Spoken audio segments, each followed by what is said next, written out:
les hommes qui finissent à la chambre à gaz ont la même histoire. Ou plutôt, ils n'ont pas d'histoire du tout. Ils ont suivi la pente jusqu'au bout. Ces mots-là sont exprimés, quelque chose de, à la fois de serein, en même temps de terrible, parce qu'il y a quelque chose de terrible aussi, mais en même temps, dans la musique d'Haydn, on entend ces moments de joie qui sont là. Et par contre, dans la torture de Primo Levi, c'est véritablement une descente dans tout ce que l'humanité peut rejeter, dans tout ce qu'on ne peut pas imaginer. Et alors, ce qui est très étonnant, c'est que malgré tout, ces deux tortures se croisent et se parlent. Les blessures de nos mains se rouvriront, et pour obtenir un pansement, il faudra chaque soir faire la queue pendant des heures debout dans la neige et le vent. Nous disons faim, nous disons fatigue, peur et douleur, nous disons hiver, et en disant cela, nous disons autre chose, des choses que ne peuvent exprimer des mots libres, créés par et pour des hommes libres. Car l'hiver, ici, ce n'est pas que l'hiver.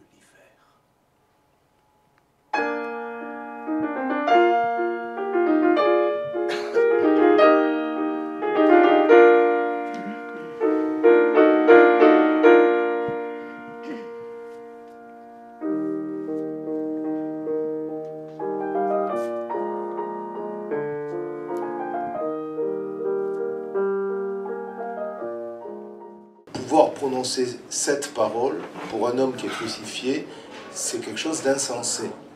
Parce qu'on ne peut plus parler. La crucifixion empêche la parole. Et donc, ça m'a intéressé de me poser cette question et de le mettre en lien avec la torture de Primo Levi, où elle, on sait bien qu'elle a servi à personne.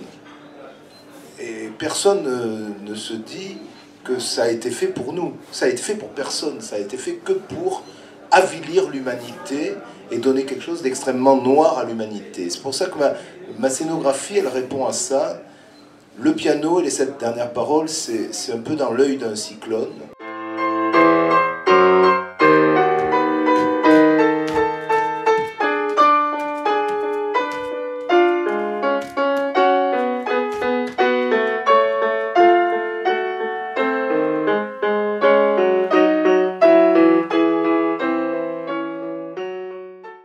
Les dernières paroles du Christ s'expriment clairement dans le témoignage de Primo Levi.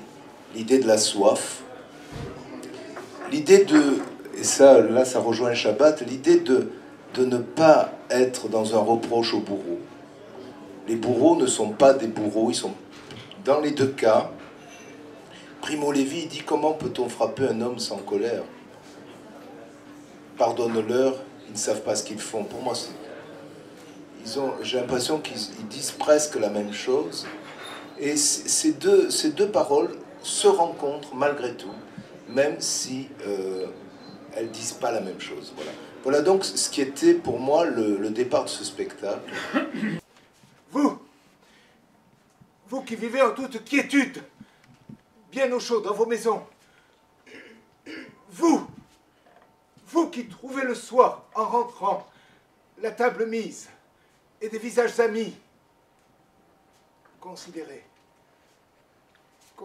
si c'est un homme que celui qui peine dans la boue, qui ne connaît pas de repos, qui se bat pour un quignon de pain, qui meurt pour un oui ou pour un non.